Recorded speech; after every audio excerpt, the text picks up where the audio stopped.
Hi, Sarah here. Welcome back. You guessed it, today we're doing some more test driving readings with another tarot deck. Today we're using the Spacious Tarot.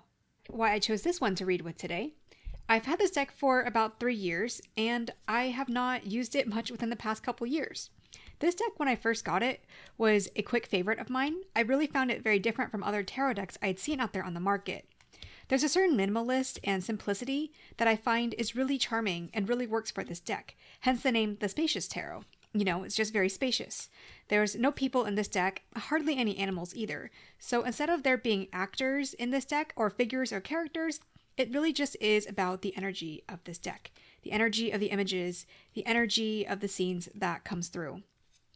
However, despite this being a favorite in my first year of learning tarot, I have not pulled this out in the past 1 or 2 years of doing tarot. I'm not one who usually rotates my decks out every week or every month, so this deck has hardly found any use in the past year or two. So I wanted to pull it out just to do some on-the-fly readings to see if this still holds up for me, to see if I can still get some meaning and some enjoyment out of this. I will say, this is actually my second time trying to film this video. I actually tried to film this yesterday, but I don't know if I was having an off day with reading or with this deck, or if maybe the types of readings I was trying to do with this just weren't really vibing with me. So I'm going to try a slightly different approach in my mind on how I read with this deck today. For those who aren't aware, the Test Driving Tarot series that I'm just starting is a series where I do a series of readings on camera. And the purpose of the video, or the purpose of the series, is to show me and show you, the viewer, how these cards read. Because some of these cards, some of these images are really nice to look at one by one, individually, but I want to know, how does the deck actually read? How do the images read together? How do they play with each other on the table? How do they apply to real-life practical readings? So that is the purpose of the Test Driving Tarot series, and why I'm here to do on-the-fly readings with these decks. This is a guidebook that it comes with.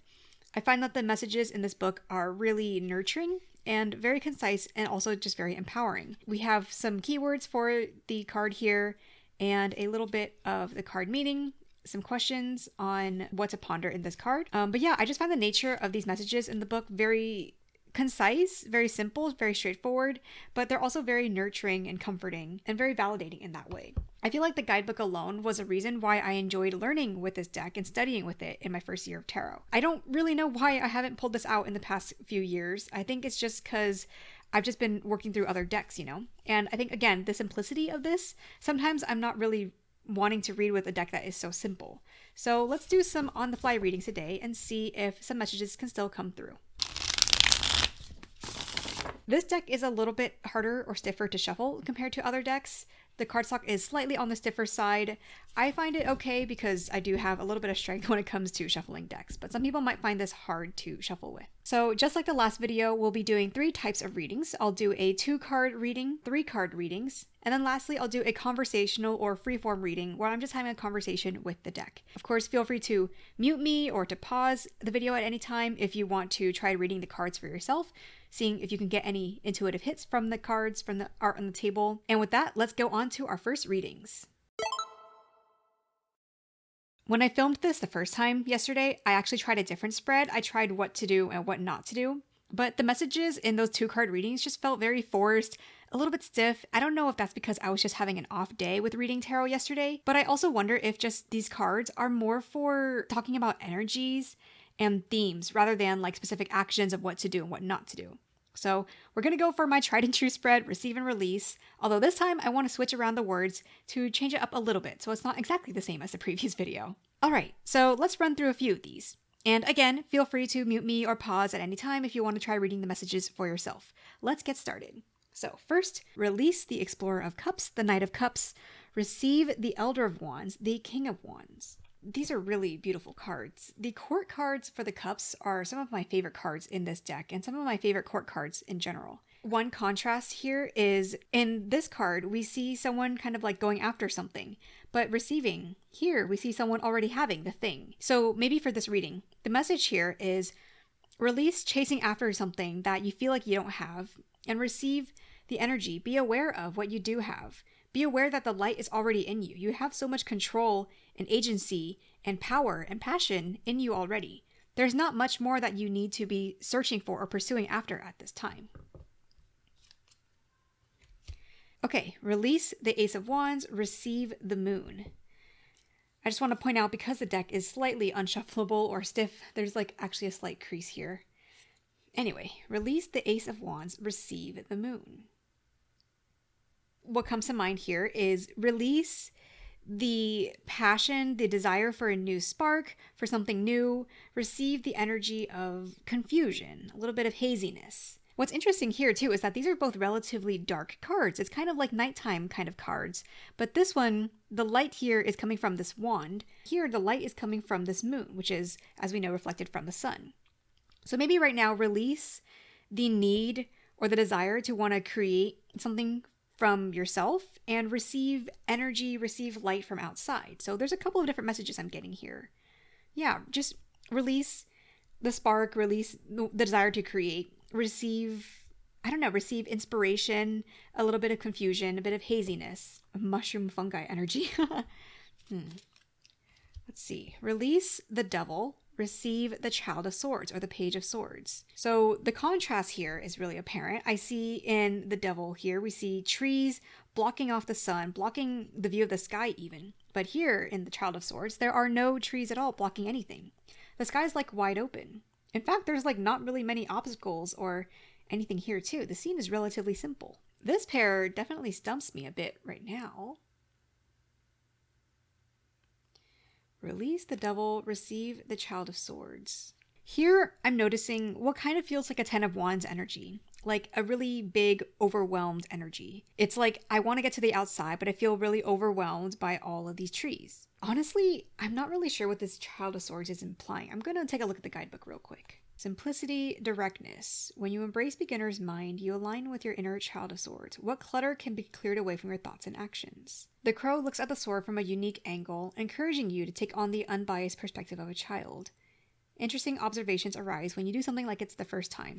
Okay, so that was pretty inspirational. So that's what I see here with the Child of Swords. So the crow seems to be looking at the sword from a different angle, kind of like looking between the legs here. Possibly receive the energy, receive the inspiration, the new perspective, looking at this thing, your issue, like you're a beginner, as if it's the first time. Try to release the baggage that comes with the situation, the obstacles, the past things and stuff that we bring to this problem that aren't really related to this problem in particular. I don't know if that made any sense or if that was just a bunch of like abstract mumbo jumbo. But you know what? We'll keep going just to keep things moving, keep the inspiration flowing. So release the Emperor, receive the Hierophant. This will be the last one for now. Ooh, 4 and 5, adjacent numbers. This message feels relatively clear. Release the desire for structure, for rigidity. In this Emperor specifically, I see a poppy wanting to stand taller than the rest.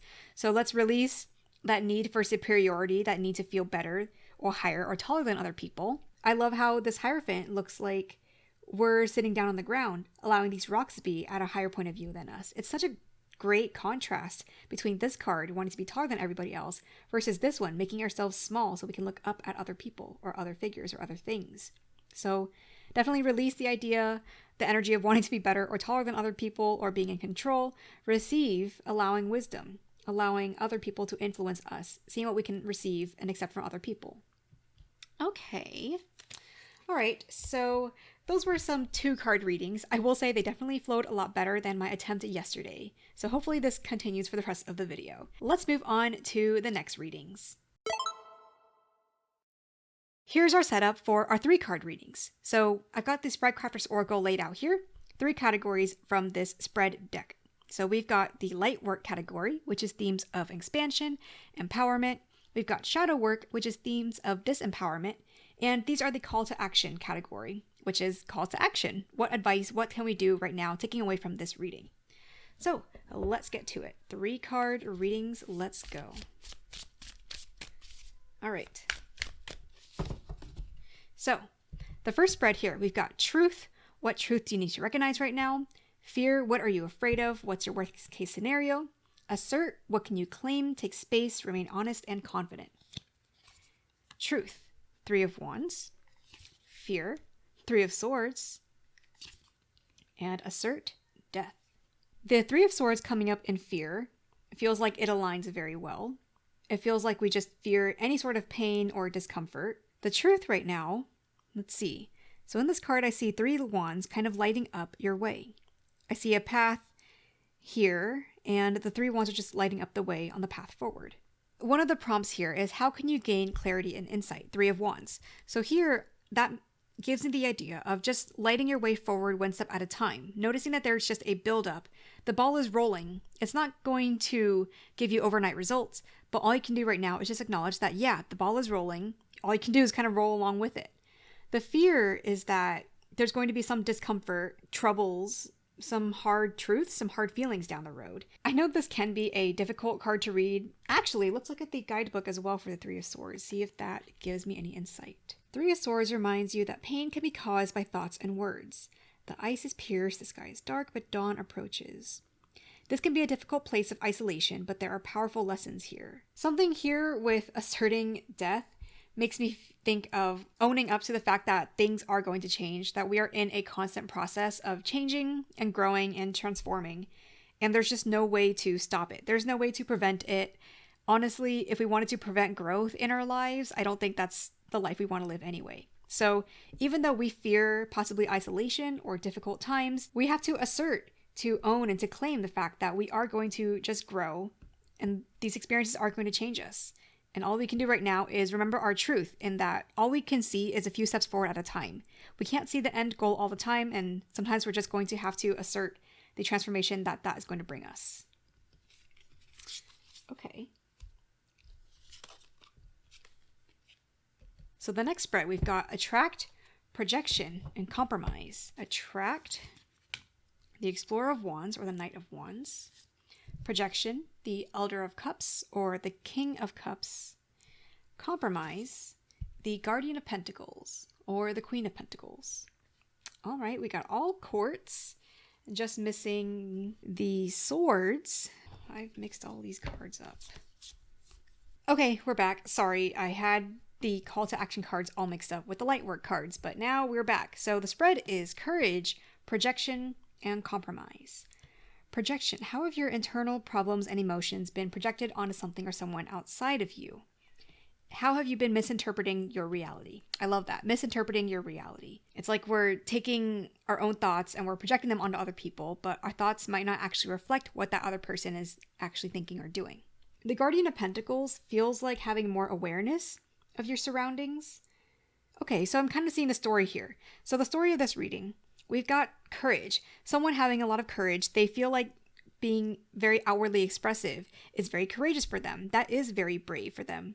However, there can be times when this outward expression is not what other people are actually looking for. Or maybe you expect other people to be more emotionally receptive to you than they actually are. It's like expecting other people to be ready to take all your problems and listen to them, or to just listen to you vent at any time because you think that they also have some fire in you. You think that they're also emotionally available for you all the time.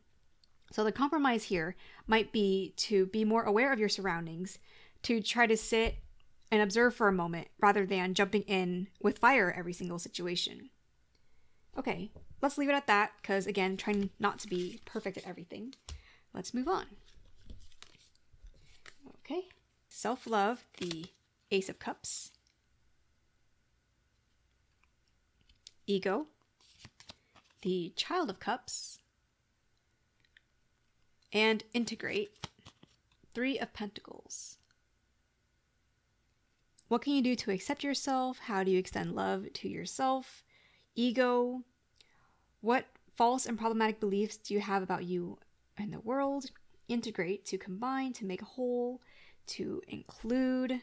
Okay, so interesting that we have self-love as a Cups card, but then ego is also another Cups card. And both of these are like the beginner's idea too, with the Ace and the Child or the Page. What can you do to accept yourself, acknowledge yourself? This feels like a follow your heart kind of moment. What I really love about this Ace of Cups is noticing that the water in this cup actually makes the landscape even clearer. I think this is a nice contrast to how we typically think of emotions. We might think that emotions make our world or make our logic like less clear, but this one with the water making the mountains, making the scenery more clear, gives the opposite impression. It's like having emotions and allowing yourself to be emotionally full, emotionally fulfilled, to express your emotions, to have emotions and feelings. That makes your world clearer and a brighter place to live in. So I think self-love is just loving that part of yourself that is allowed to feel that is able to feel. However, the ego, what are the false and problematic beliefs that you have of yourself? This fish is not only in their own well of water, but they're also surrounded by a lot of other water and ocean or lake as well. So maybe a false belief that you might have about yourself or the world is that everybody might feel the same as you. They experience the same things as you. They feel the same as you. I think that definitely speaks to ego, because sometimes we're like, well, of course everyone should have like the same opinion that I do, right? Or if they don't, why don't they? They should have the same opinions and feelings as I do. Integrate. Let's see. How do we integrate? What are we integrating? So the Three of Pentacles feels like an energy of collaboration here. Yeah, we're looking at these three trees. They're sharing the resources. Their roots are all like mixed up together. They're sharing the soil, sharing the resources here. This makes me think of noticing others' opinions and beliefs and their feelings and their experiences and allowing them to add to your own experiences. They're not in competition of these resources. They're all just sharing. So I think when our ego is rearing its head and we're feeling like, oh, we should have the superior opinion over everybody else, or like everybody else should have the same feelings as us, we can move instead into this integrating Three of Pentacles energy. We're like, okay, this is an opportunity for collaboration. This is an opportunity to be influenced, to accept what other people are giving us. That is a sample series of 3 card readings. Let's move on to the last type of reading. Here we've got the focus areas from the Sprout Crafter's Oracle. And what we're going to do is a conversational reading. So I'm going to ask an opening question, pull a card, then continue to ask follow-up questions and just pull cards from the deck. So I'm just having a conversation with the Spacious Tarot. So let's have a topic from the Sprout Crafter's Oracle to start us off. What focus area, what topics should we be doing a reading about today? All right. Spirituality, metaphysics, and philosophy. Let's start a timer, 5 minutes. Start us off, please, Spacious Tarot. What is an opening question or topic related to spirituality, metaphysics, philosophy that we can ask or think about today? 6 of Cups. Okay, so one thing that is really cute here that I'm noticing is these flowers in these individual cups are taken from the flowers from the big cup here. It makes me think of things that have been passed on to us, things that we have taken from other people, taken influence from other people. So thinking about influence from other people and how that relates to our spirituality and philosophies, what is the nature of the influence from other people as it relates to our spirituality? 9 of Pentacles. So something that comes to mind for me is thinking about how when I was young, my dad wanted me to be a little bit more religious. We grew up a little bit Buddhist, actually, and he wanted me to know that spirituality and religion was a way to be well. When I see this 9 of Pentacles, I see that this hedge is nicely trimmed. You know, it's not like all wild and unkept. It's very well kept. It's very well trimmed in this like spiral shape. Spirituality has always been a way for me to remind myself to keep track of my own mental health, basically. Honestly, spirituality just ties into mental health, as well as just connection with the world. I guess the nature of the influence that I took from my dad in this case is just knowing that spirituality is meant to help make me better, not make me feel worse about myself. It's also meant to just improve like all parts of my life, as I'm kind of noticing with the pentacles here. 9 pentacles, 9 areas of my life. Okay, what else do I want to ask? What areas of my life has spirituality helped me? How has being more in tune with spirituality actually benefited my life? Yeah, let's ask that. Okay, let's do 2 cards. We've got the World and the Child of Wands. Oh, that's funny. This is like aligning really well here. This splotch over to the Wands. Okay, so with the World, it feels like a sense of wholeness, basically. A sense of completion because I have spirituality in my life, because I have these practices and this terminology and these communities that help me be more in touch with spirituality in general. And not only that, because I feel more complete, I feel more able and more secure in playing around with, the things that I'm interested in. I feel like before, when I didn't have as strong of a grasp on spirituality and just connectedness to myself, I felt like I was creating kind of from an empty place because I was creating from a place of need like tying my productivity to something external. But I feel like because I have the world, self-security is how I'm reading the world. Because I have this foundation, I feel more comfortable in creating because I'm creating from the heart rather than from a desire to be productive and from a desire to have external validation. Let's kind of dive quickly into the shadow side too of spirituality. What are some things I have to be mindful of when exploring spirituality? Let's keep it there. We've got the Sun and Six of Wands. Okay, both of these really speak to ego and brightness and shining. These two definitely feel very similar in energy to me. It basically feels like just getting a big head, kind of reminding me of what we talked about with the Emperor earlier, just wanting to stand really tall.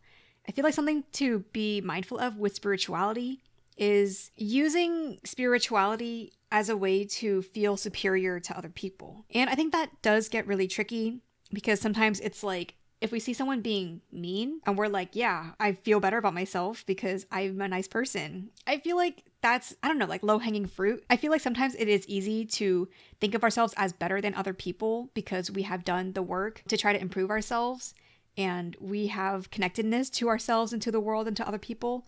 But I think that is kind of a trap with spirituality. I want to use spirituality as a way to help me feel more connected with other people and have compassion with people. I don't want my spirituality to be a source of ego for me, like what I see with the Six of Wands here, like crowning myself. So let's draw one more card here. Just one advice or round up message moving forward. Okay, the Child of Pentacles. Aw. We got two child cards here, 2-page cards. Okay, so the Child of Pentacles, oh my gosh, let's just look at this again. Look at this bear. This is one of my favorite cards. This is one of the cutest cards I've ever seen. This little bear in the field.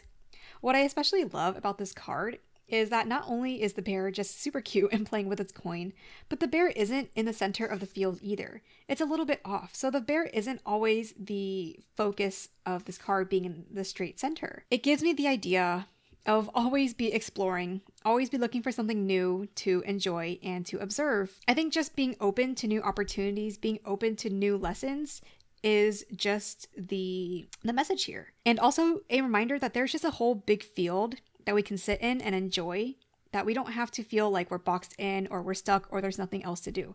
There's always something else to do. There's always something else to explore and something else to notice and be grateful for. So that's kind of a message I'm noticing with the Child of Pentacles there. That reading definitely flowed a lot better than my attempt at filming yesterday. So maybe I'm having a better day or I'm feeling more connected with the Spacious Tarot today.